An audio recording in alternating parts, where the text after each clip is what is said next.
Eu tentei escrever, mas não encontrei palavras para dizer, descrever tudo que eu sinto hoje por você. Ninguém fez tanto assim por mim. Sei que não tem fim o que eu sinto por você. Então vou me calar e deixar que o meu olhar revele. É melhor, bem melhor, sentimentos revelados no olhar. Quem pode duvidar de um olhar quando interpreta um coração?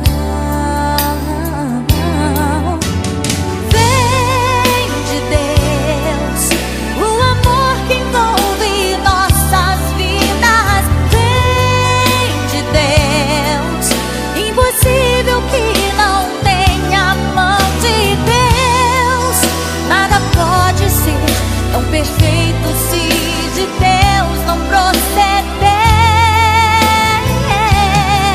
Se meu coração for ferido com palavras que eu não quero ouvir, e ainda assim o amor arder dentro de mim,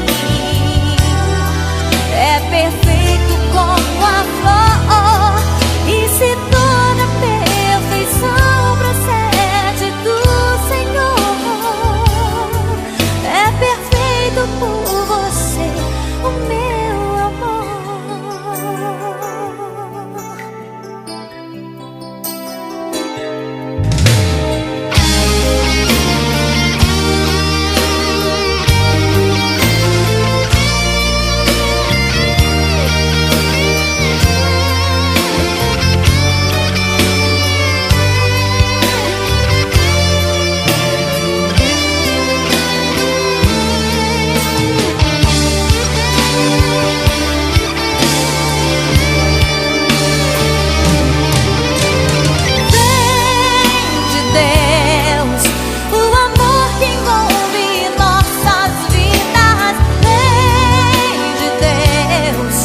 Impossível que não tenha a mão de Deus.